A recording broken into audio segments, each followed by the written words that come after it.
I have to explain what I mean by culture, and actually I'm building on the development of social anthropology in, say, the past 100 years. There was a time that people had a tendency to distinguish wild people and civilized people, and there were actually different kind of people completely. And then the development of social anthropology in the first half of the 20th century argued that all human societies were coping with the same kind of basic problems, but every society had found its own answers to that over time. That related to the concept of culture.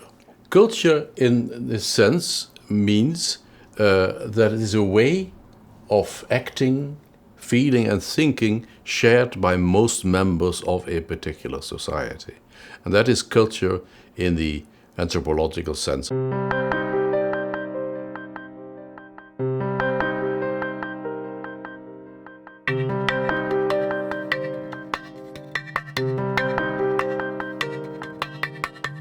The moment that conscience had evolved, then the question became, well, if they have a limited number of basic problems, what are these basic problems and how do they cope with those problems?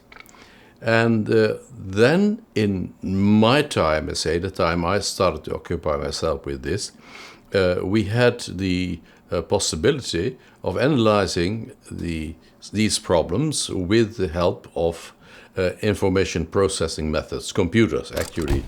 We compared societies by using a certain number of questions, which we asked to comparable samples of people from the various societies. Thus, by the analysis we did, we could detect what were the problems that were common everywhere and how the problems were resolved, what were the differences.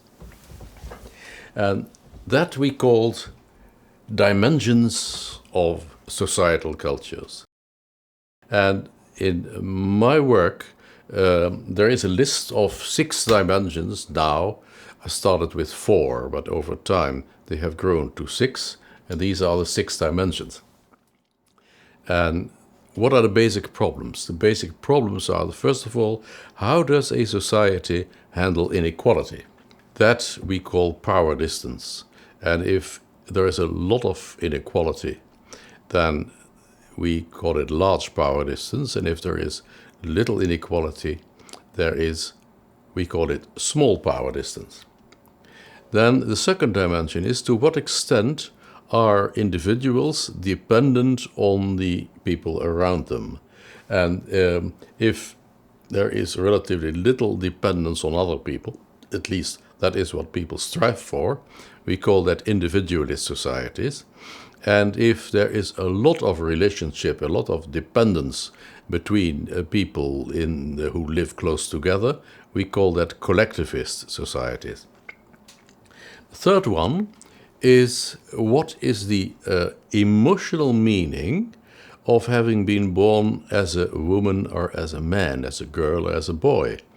And because obviously there is a biological difference, and men cannot have babies, but there is also a difference in the kind of emotions that women are supposed to have, men are supposed to have, and that differs very clearly between one society and another.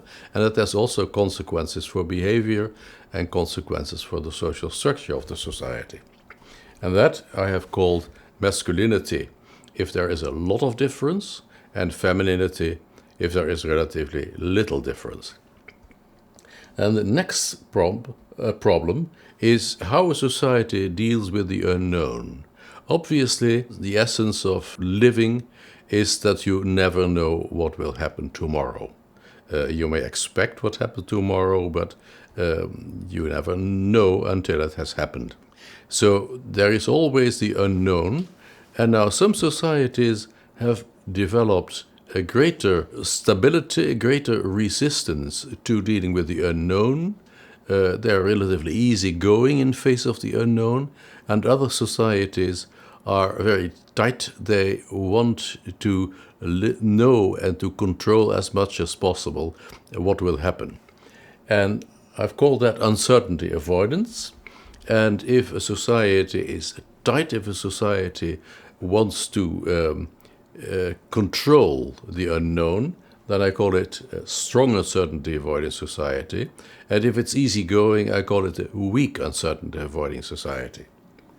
Those were the 4 original dimensions. And then over time, we found 2 more dimensions in data that were made available to us afterwards. And one is what I call time perspective. Some societies tend to look far ahead in the future, and some societies tend to work especially on the short term, and they are very much concerned with, let's say, what will happen this quarter or this year. And that is called long-term orientation versus short-term orientation.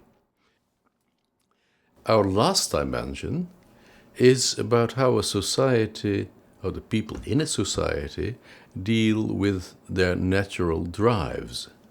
And we are all humans, and we all have certain drives. We have feelings which we can express, and we can feel happy, and we can dance, and we can laugh, and we can make love, and things like that. And in some societies, the expression of those drives is actually encouraged, it's tolerated, it's normal. And in other societies, the expression of such drive is considered sinful or unwanted, and people are supposed to control them, or society is supposed to control them. And in this case, we use the term from indulgence to restraint. Indulgent are societies where natural drives can be admitted, are even encouraged, and restrained societies are societies where natural drives should be controlled.